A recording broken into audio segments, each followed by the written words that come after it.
Hello అండి, ముందుగా అందరికీ నాకు స్వయం సమాచారానికి స్వాగతం. ఈరోజు మన వీడియోలో అర్జున ఉవాచ నేను చెప్పుకున్నాం కదా, అదే కంటిన్యూషన్ అనేది జరుగుతుంది. యుద్ధ సిద్ధతలన్నీ జరిగాయి, యుద్ధం చేయడం కూడా మొదలైంది. తర్వాత తన వ్యక్త భావాలను ఇక్కడ వ్యక్తపరచడం జరిగింది. అలాగే ఇక్కడ శ్లోకంలో చెప్పినట్టుగా చూడండి, ఏది మామ ప్రతీకారం శస్త్రం శస్త్రపాణాయ దార్తరాష్ట్రణే హన్యుస్తమ్నే క్షేమతరం భవత్.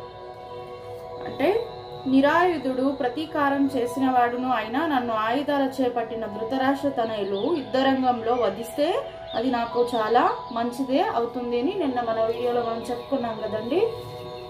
ఈరోజైతే ఏవ ముక్త్యార్జున సంఖ్యే రథోపస్థ ఉవాశిషత్ విసృజ్యశ శశరం దాపం శోక సంవిఘ్న మానసః.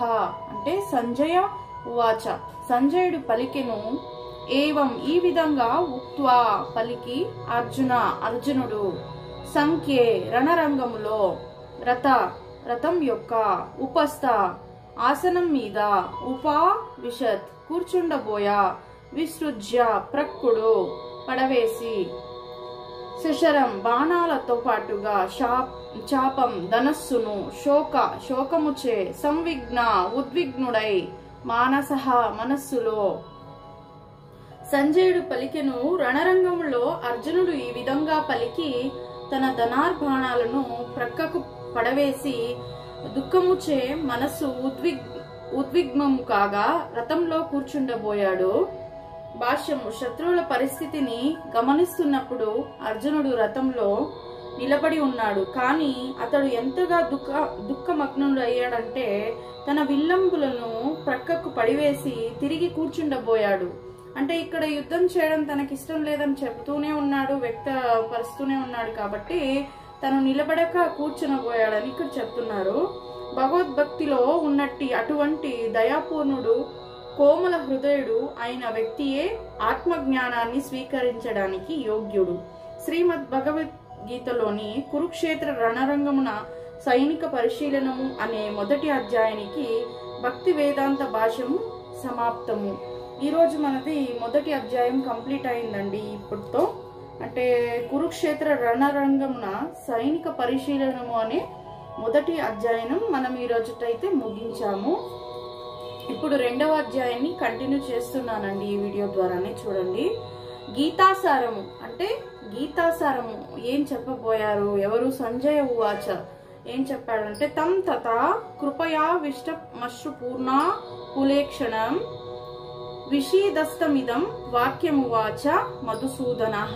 సంజయ ఉవాచ, సంజయుడు పలికెను, తం అర్జునునితో తథా ఆ విధంగా కృపయా జాలితో అవిష్టం ఆవరింపబడినవాడు ఆశ్రుపూర్ణకుల ఆశ్రువులతో నిండిన ఈ క్షణం కన్నులు విషీదంతం శోకిస్తున్నాడు. ఇదం ఈ వాక్యం మాటలు ఉవాచ పలికాడు ఏమని? మధుసూదన మధువును సంహరించువాడు. సంజయుడు పలికిన, మనస్సు కృంగిన వాడై కళ్ళలో అశ్రువులు నిండి కృపాపూర్ణుడైనట్టి అర్జునుని చూసి మధుసూదనుడు కృష్ణుడు ఈ మాటలు పలికాడు ఏమని? భాష్యం, లౌకికమైన జాలి, శోకము, కన్నీరు అనేవన్నీ ఆత్మను గురించి తెలియకపోవడానికి చిహ్నాలు. నిత్యమైన ఆత్మ పట్ల చూపే జాలియే ఆత్మానుభవం. ఈ శ్లోకంలో మధుసూదన అనే ఈ పదము ముఖ్యమైనది. ఎందుకంటే శ్రీకృష్ణ భగవానుడు మధువనే దానవుని సంహరించాడు. కర్త వ్యవహారంలో తనను ఆవరించినట్టి అపార్థమనే దానవుని ఇప్పుడు శ్రీకృష్ణుడు వధించాలని అర్జునుడు అనుకున్నాడు. జాలి ఎక్కడ చూపాలో ఎవరికి తెలియదు. మునిగిపోతున్న వ్యక్తి యొక్క వస్త్రాలపై జాలి చూపడం మూర్ఖత్వం.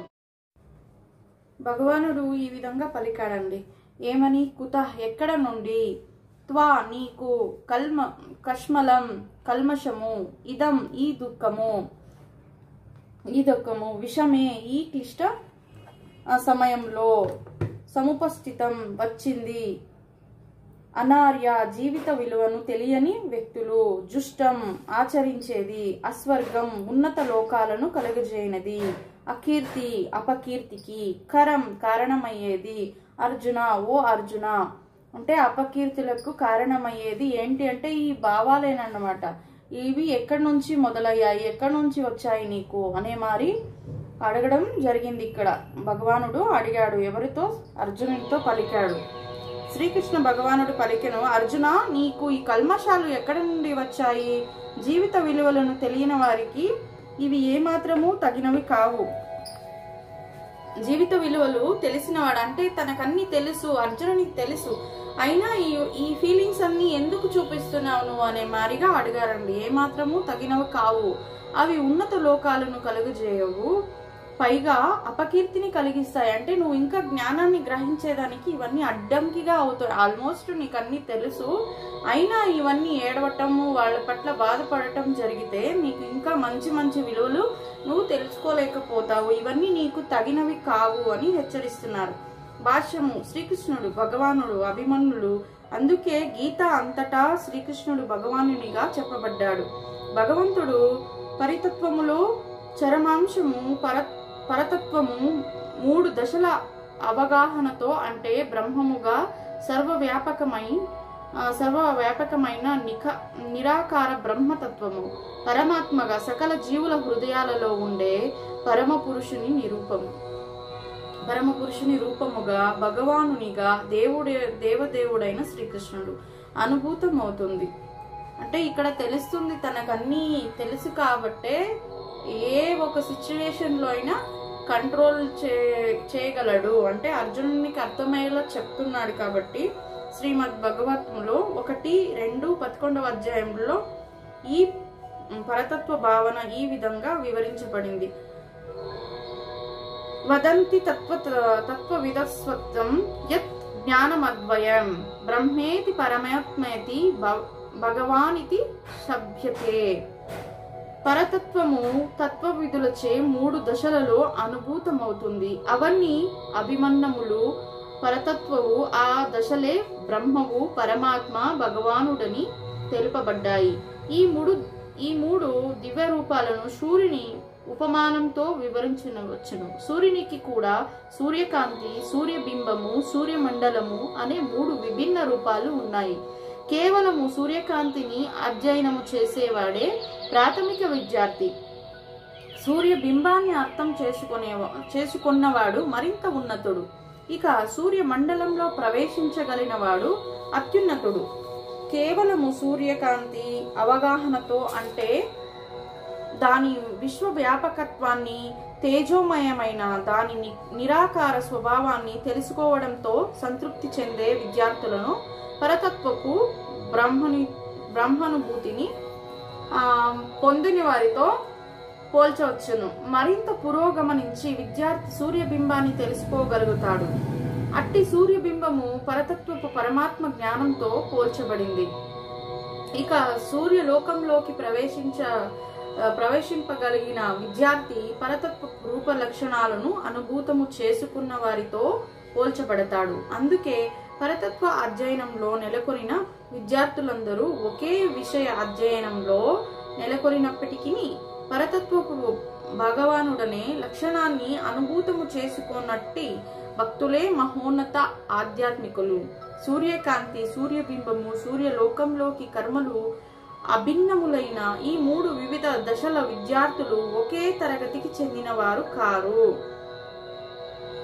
భగవానుడు అనే సంస్కృత పదము గొప్ప ప్రామాణికుడు వ్యాసదేవుని తండ్రి అయిన పరాశరమునిచే వివరించబడింది. సర్వ సంపదలు, సర్వశక్తి, సర్వ యశస్సు, సర్వ సౌందర్యము, సర్వ జ్ఞానము, సర్వ వైరాగ్యము కలిగిన పరమ పురుషుడే భగవంతుడని పిలువబడతాడు. చాలా ధనవంతులు, చాలా శక్తివంతులు, చాలా అందమైన వారు, చాలా యశస్సు కలిగిన వారు, చాలా విద్యావంతులు, ఎంతో వైరాగ్యవంతులు చాలా మంది ఉంటారు. కానీ సర్వసంపదలు, సర్వశక్తి ఉన్నగునవన్నీ పూర్తిగా తమకు ఉన్నాయని ఎవరు చెప్పుకోలేరు.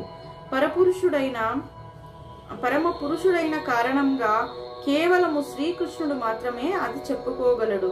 బ్రహ్మ, శివుడు, నారాయణులతో పాటుగా ఏ జీవుడు కృష్ణుని ఎంతగా పూర్ణ విభూతులను కలిగి ఉండడు. అందుకే శ్రీకృష్ణుడే దేవాది దేవుడని స్వయంగా బ్రహ్మచే బ్రహ్మ సంహితలో నిర్ణయించబడింది. అతనికి సమానమైన వారు గాని అధికులు గాని లేరు. అతడే ఆది దేవుడు, గోవిందునిగా తెలియబడేవాడు, సర్వ కారణాలకు పరమ కారణుడు.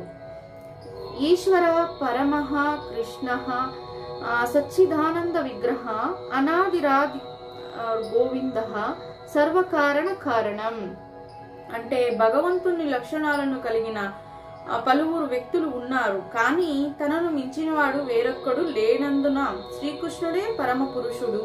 అతని దేహము నిత్యమైనది, జ్ఞానపూర్ణమైనది, ఆనందమయమైనది. అతడే ఆదిదేవుడైన గోవిందుడు, సర్వకారణం కారడు. బ్రహ్మ సంహిత మనం 5 మరియు 1లో తెలుసుకున్నాం ఈ విషయం అనేది.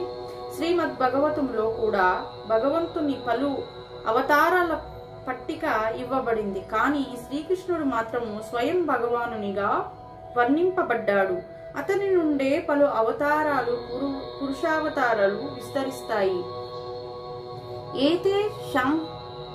ఏతే చాంశకలా పుసః కృష్ణస్తు భగవాన్ స్వయం ఇంద్రారి వ్యాకులం లోకం మృడయంతి యుగే యుగే. అంటే ఇక్కడ తెలియబడిన భగవదవతారాలన్నీ పరమ పురుషుని అంశావతారాలు లేదా కళావతారాలు అయి ఉన్నాయి, కానీ శ్రీకృష్ణుడు స్వయం భగవానుడు. భాగవతంలోని 1, 3, 28 శ్లోకాల్లో కూడా మనం తెలుసుకున్నాం అన్నమాట. కనుక శ్రీకృష్ణుడు ఆది పురుషుడు. అతడే పరమాత్మకు, నిరాకార బ్రహ్మముకు మూలమైనట్టి పరతత్వము. దేవదేవుని సన్నిధిలో అర్జునుడు తన బంధువుల కొరకు దుఃఖించడం నిక్కముగా అనిచితమే. అందుకే శ్రీకృష్ణుడు కుతః ఎక్కడ నుండి అనే పదముతో తన ఆశ్చర్యాన్ని వ్యక్తపరిచాడు. ఆర్యులుగా తెలియబడే నాగరిక జనులు కోవకు చెందిన వ్యక్తి నుండి అటువంటి కల్మషాలు ఊహితము. అంటే అంటే నువ్వు ఎక్కడి నుంచి నేర్చుకున్నావు ఇవన్నీ అనే మరి ఆశ్చర్యాన్ని వ్యక్తపరిచారంట శ్రీకృష్ణుడు ఇక్కడ అర్జునుని పట్ల. జీవిత విలువలు తెలిసి ఉండి ఆధ్యాత్మిక అనుభూతిపై ఆధారపడిన నాగరికతను కలిగిన జనులకే ఆర్యులనే పదము అన్వయిస్తుంది. భౌతిక భావనతో జీవించేవారు పరతత్వపు అంటే విష్ణువు లేదా భగవానుడు అనుభూతియే జీవిత లక్ష్యమని ఎరుగక భౌతిక జగత్తు యొక్క బాహ్య లక్షణాలకే ఆకర్షితులవుతారు. అందువలన ముక్తి అంటే ఏమిటో వారికి తెలియదు. భవబంధ విముక్తి గురించిన జ్ఞానము లేని వారు అనార్యులని పిలువబడతారు. అర్జునుడు క్షత్రియుడే అయినా యుద్ధం చేయడానికి నిరాకరించి విద్యుక్త ధర్మాల నుండి తప్పుకుంటున్నాడు. ఇట్టి పిరికి కార్యము అనార్యులకు తగినదిగా వర్ణించబడింది. అటువంటి ధర్మోల్లంఘన మనిషికి ఆధ్యాత్మిక జీవన ప్రగతిలో తోడ్పడదు. ఈ ప్రపంచంలో యశోవంతుడు కావడానికి అవకాశము ఇవ్వదు. అందుకే బంధువుల పట్ల అర్జునుని నామమాత్ర జాలిని శ్రీకృష్ణ భగవానుడు ఆమోదించలేదు.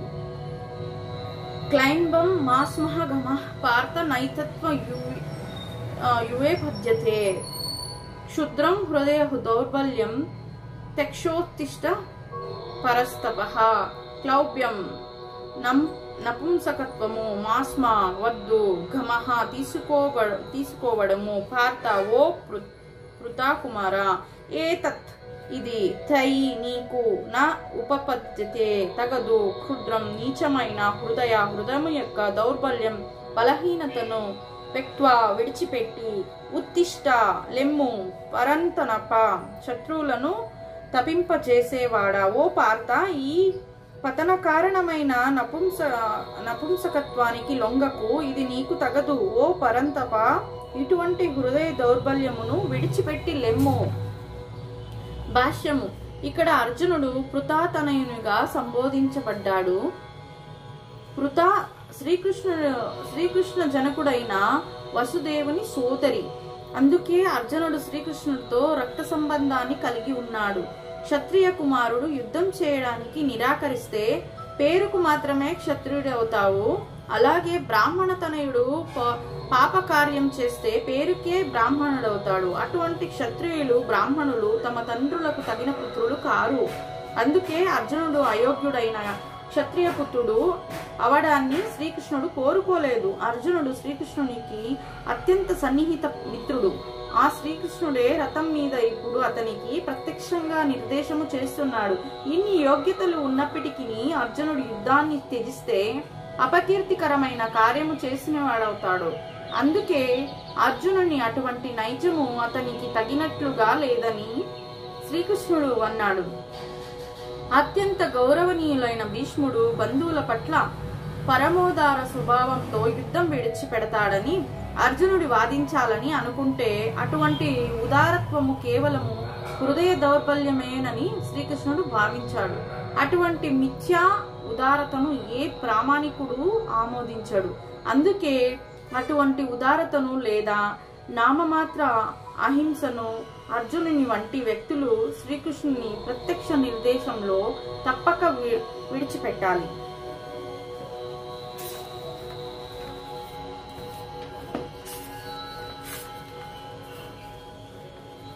ఇదేనండి వాటి వీడియో. మనము గీతా సారాంశం చెప్పుకుంటున్నాము ఈ వాటి వీడియోలో. అంటే కురుక్షేత్ర రణరంగంన సైనిక పరిశీలనం అయితే ముగిసింది. గీతా సారాంశం అయితే మనం ఈ రోజు నుంచి చెప్పుకుంటున్నాం. ఇదే వీడియో రేపటి విషయంలో కూడా కంటిన్యూ అవుతుంది. నా ఛానల్ ని ఇదివరకు ఎవరైతే సబ్స్క్రైబ్ చేసుకోలేదో సబ్స్క్రైబ్ చేసుకోండి. నలుగురికి షేర్ చేయండి, లైక్ చేయండి. షేర్ చేయడం అయితే మర్చిపోకండి. ఎందుకంటే నలుగురికి ఈ వీడియో గురించి తెలిసినట్లయితే వాళ్ళు